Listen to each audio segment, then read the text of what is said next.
Dios te bendiga en este momento que tú te estás tomando para ver este video. Gracias, de antemano siempre me gusta agradecerte que tú te tomes el tiempo para ver el video, escucharlo. Gracias, porque yo sé que es un tiempo valioso y gracias por tomártelo. Y en esta ocasión quiero compartir contigo eh, algo que yo aprendí esta mañana y quise compartirlo contigo. Yo sé que tú eres muy estudioso o estudiosa, que estudias y escudriñas la palabra de Dios y tal vez esto que tú vayas a escuchar este día, a lo mejor tú ya lo sabes. Pero igual, ¿verdad? Quiero compartirlo contigo porque es algo que yo aprendí. Casi por lo regular, este salmo lo digo constantemente, me lo sé de memoria, lo repito, lo digo, lo hago mío, pero este día lo pude ver de una manera muy distinta, pude aprender algo sobre este Salmo 91, el cual aprendí varias cosas. Y como te decía, David escribió este salmo y como sabemos David era un hombre de guerra. Y cuando yo leía este salmo me di cuenta de que él hablaba como él conocía y que él estaba comparando todo esto con herramientas de guerra, con cosas que él ya conocía, cosas que usaban para estar en la guerra. Entonces dije, wow, no había caído de la manera como David estaba recitando este salmo. Entonces me puse a la tarea desde muy tempranito en la mañana, después de tener mi tiempo de oración con Dios, a leer la palabra de Dios y se me venía ese salmo. Cuando estaba orando, decía este salmo, hasta que sentí mi corazón parar un poquito y decir, mira, lo voy a escudriñar, lo voy a leer, lo voy a desmenuzar, lo voy a saborear. Y quiero compartir contigo esta enseñanza que Dios me dio. Y quiero darle las gracias a Dios y le pido a Dios con todo mi corazón que esto que yo voy a compartir contigo sea de beneficio. Y te lo voy a compartir honrando el nombre del Padre, del Hijo y del Espíritu Santo. Y como te había dicho, ¿verdad?, que me había puesto la tarea, me empecé a hacer preguntas y empecé a hacer anotaciones. Me gusta anotar, me gusta escribir lo que aprendo y pues después me voy a revisarlo. Sí.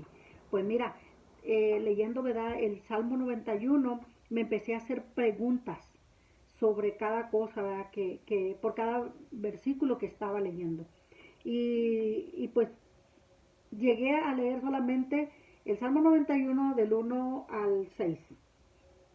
Y las preguntas que yo me estaba haciendo fue una ¿qué significaba el habitar? Porque dice la palabra de Dios aquí en el capítulo 91, versículo 1, y dice, ¿verdad?, que el que habita el abrigo del Altísimo morará bajo la sombra del Omnipotente. Entonces, yo quise saber cuál era la diferencia entre habitar y morar. Entonces encontré que habitar es un lugar como tu casa, donde tú estás cortos periodos de tiempo. Entonces tú habitas tu casa o tu apartamento, pero estás allí en tiempos y después te vas, que yo lo comparaba con la oración, en los tiempos, en los momentos de oración que tenemos con Dios. Pero morar es distinto. Dice la palabra de Dios que el Espíritu mora en nosotros. Entonces, es algo morar, es algo donde tú permaneces constantemente. Entonces, si nosotros habitamos, o sea, que buscamos a Dios en oración, pero también a la vez moramos con Él, o sea, que Dios, la presencia de Dios, el Espíritu Santo esté constantemente en nosotros, dice que vamos a morar bajo la sombra del Omnipotente. Morar en la sombra, busqué yo ver, la pregunta que yo me hice es ¿qué significa habitar al abrigo del Altísimo? Y vea, dice que es una expresión que transmite un sentido de cercanía, de estar muy cerca de una persona, de alguien que es más alto que tú, en este caso es Dios.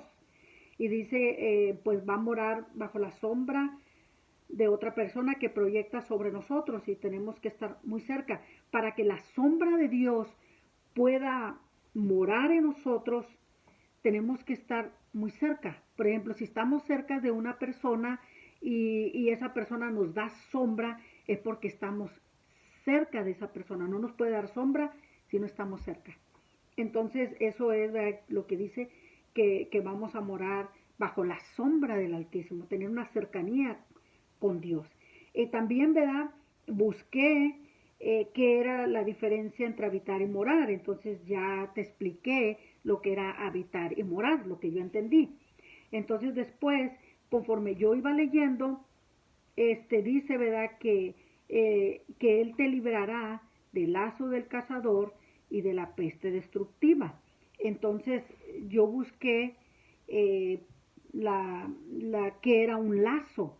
Entonces, cuando nosotros estamos en esa cercanía de Dios, con la oración, en morar con Él, en confiar en Él, podemos entender lo que David habla cuando dice en el capítulo 3, Él te librará del lazo del cazador y de la peste destructiva. Entonces, pude entender que el lazo en sí lo que quiere decir es que la palabra lazo aparece 34 veces en la Biblia.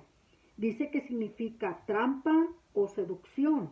El cazador siempre está al acecho de su presa para engañar y ponerte trampa.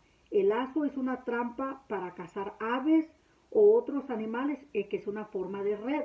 A eso se refería. Y con otras, dice, en forma de red o con otras características. Dice, un lazo también es una atadura.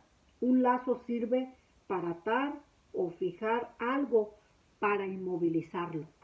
Entonces, cuando nosotros estamos en comunión con Dios, viene el acecho del enemigo, del diablo, o como tú le quieras llamar, y te quiere meter te quiere atar o caes en la trampa del enemigo.